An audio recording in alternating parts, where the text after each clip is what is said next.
여러분 안녕하십니까, 진성호입니다. 어제 이낙연 전 총리가 국회의원직 사퇴서를 제출한 것을 국회가 통과시켰습니다. 자, 이낙연 의원이 이제 전 의원으로 된 겁니다. 지금 서울 종로구는 이제 빈 지역구가 되었습니다. 내년 3월 9일 대통령 선거와 함께 종로구의 재선거가 치러지게 됩니다. 자, 그런데 이게 단순하지가 않습니다. 윤희숙 의원의 사퇴서가 수리됐을 때 서울 서초 갑은 누가 나와도 국민의힘 후보가 아마 될 겁니다. 그렇기 때문에 크게 주목받지 못했지만 종로구는 좀 다릅니다. 지금 민주당이 바짝 긴장을 하고 있습니다. 만약 대통령 선거전이 박빙일 경우 서울 종로구의 후보들의 영향력에 따라 대통령 선거에까지 영향을 줄 수 있을 만큼 미니 대선으로 불리는 선거가 종로구 선거입니다. 자, 지금 종로구에 누가 나올 것인가에 대해서 처음에 몇 명이 거론됐습니다. 임종석, 황교안. 그런데 이 정도로는 안 되겠다. 또 다른 카드들이 운이되기 시작했습니다. 그리고 오늘 이준석 대표가 인터뷰를 했는데 종로구 선거와 관련해서 의미심장한 말을 했습니다. 이준석 대표는 종로구 선거에 본인은 나올 뜻이 없다고 했습니다. 물론 세상이 일하는 것이 마지막에 가봐야 합니다. 그렇긴 하지만 이준석 대표의 발언을 보면 지금 종로구에 누군가 출사표를 던질 것 같습니다. 누굴까요? 자, 황교안 전 대표 지금 대통령 후보로 경선 과정에 있습니다. 이 외에도 원희룡 지사 등등이 거론되기도 합니다. 그러나 또 다른 인물이 지금 거론되기 시작했습니다. 나경원 전 의원, 그리고 민주당에서는 강경화 전 장관이 거론되기 시작했습니다.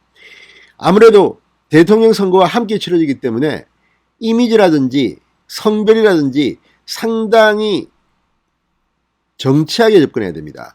여론조사도 사전에 돌려보고 또 어떤 스타일이 대통령 선거에 도움이 될 것인가. 종로구 선거는 단순히 국회의원 한 명을 더 뽑자는 선거가 아닙니다. 대통령 선거에 큰 영향을 주는 선거입니다. 심지어 지금 김부겸 현 국무총리도 종로 선거에 차출해야 한다는 말이 나오고 있다고 합니다.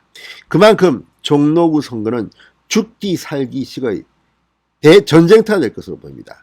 아마도 11월 5일 국민의힘은 대통령 후보가 결정됩니다. 그러면 그 후보가 당대표 권한을 행사하게 됩니다. 아마 그 사람의 의중이 중요할 것 같습니다. 자, 종로 대첩 누구와 누구가 붙을까요?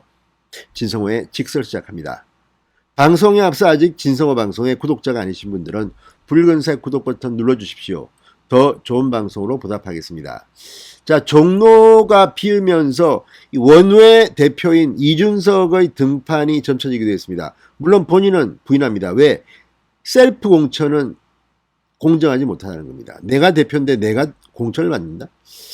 그리고 또 하나, 지금 이준석은 노원병 당협위원장입니다. 자, 이준석 대표가 오늘 MBC 라디오 김종배의 시선 집중에 나와서 이와 관련해서 중요한 말을 했습니다. 자, 진행자가 출마 가능성이 일절 없는 건가라고 재차 묻는데도 종로에 나오고 싶어하는 사람이 많다. 희한한 사람들 나온다고 할 거다. 예고해드리는데 개인적인 욕심이 있는 분들이 있다. 이렇게 말했습니다. 자, 그런데 개인적인 욕심이 있는 사람이 공천되면 안 됩니다. 그래서 지금 개인적인 욕심은 없을지 모르지만 자천 타천으로 거론되는 강력한 카드들이 구성됩니다. 이준석 대표도 그렇지만 나경원 전 의원도 본인 지역구가 있습니다. 동작을입니다. 동작을을 오래 갈고 닦았기 때문에 그곳을 버리고 종로로 간다는 게 쉬운 결정은 아닙니다. 강경화 전 장관은 선거 때마다 차출론이 있었습니다. 일단 유명합니다. 인지도가 워낙 높습니다. 제가 볼 때는 외무장관을 참 못했는데도 그냥 잘하든 못하든 이름이 하도 많이 나와서 강경화. 게다가 지금 이낙연 의원이 종로구를 버린 셈입니다. 그래서 민주당으로서는 간표 요인도 있습니다. 그래서 정치인이 아닌 사람을 공천해야 한다는 이야기도 나오고 있습니다. 그래서 정치인이긴 하지만 국회의원을 한 적이 없는 강경화 카드가 부상하고 있는 겁니다. 책임론에서 좀 자유로운 모양입니다. 자, 이준석은 이렇게 말했습니다. 제가 상계동에서 그렇게 투자를 했는데 종로에 가겠습니까? 이준석은 올해 그쪽 상계동에 집도 샀다고 합니다. 그리고 3번인가 출마했다가 떨어진 적이 있습니다. 그리고 출마할 때마다 득표율은 상승했습니다.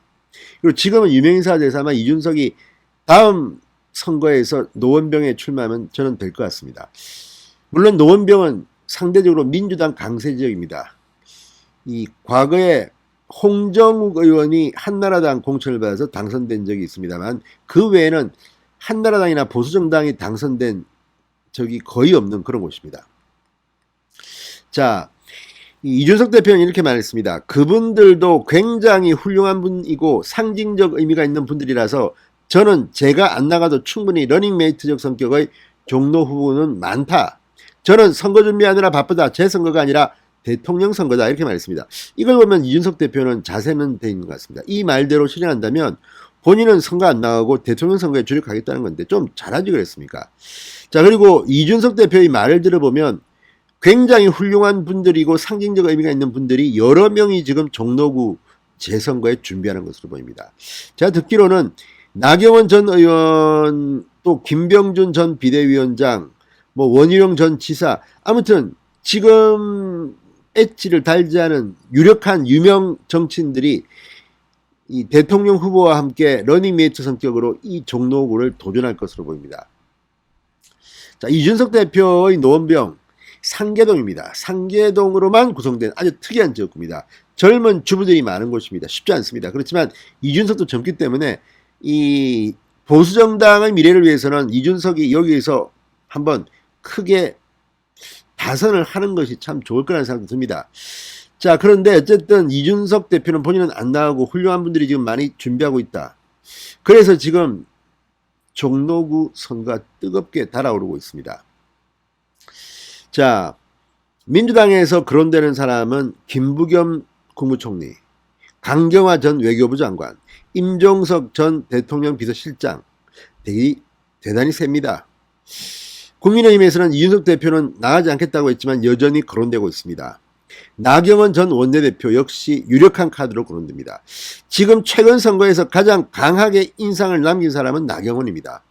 물론 오세훈 서울시장이 탄생했지만 그 과정에서 마지막까지 나경원은 역투했고 당대표 선거에서도 마지막까지 최선을 다했기 때문에 지금 유권자들에게는 상당히 소울이 크다는 평가도 있습니다. 자, 이재명 캠프 등 다른 후보 측에서는 지금 종로 보궐선거가 상당히 부담스러운 모양입니다. 왜 이낙연 당신이 그만둬가 이렇게 일을 복잡하게 만드느냐? 어차피 이낙연이 벌인 종로구이기 때문에 민주당한테는 유리할 수가 없는 선거라는 겁니다. 악영향을 줄 수 있다는 겁니다. 자, 민주당의 한 의원은 조선일보와의 통화에서 종로 출마자는 대선 주자와 러닝메이트 같은 역할을 할 텐데 국민의힘 이준석 대표 같은 인물이 종로 선거에 등판하면 대선도 패할 가능성이 크다. 뭐 이런 말입니다. 근데 이준석 대표는 제가 볼 때는 아마 노원병을 좀 더 유지할 겁니다. 나이가 있고 하기 때문에 큰 정치인이 되려면 그게 좋을 수가 있습니다. 만약에 종로에 출마하게 되면 마이너스가 될 수도 있습니다. 아무튼 종로 대첩이 지금 후끈 달아오르고 있습니다. 누가 나올까요? 여러분 한번 알아맞혀 보십시오. 진성호의 직설이었습니다. 여러분 감사합니다.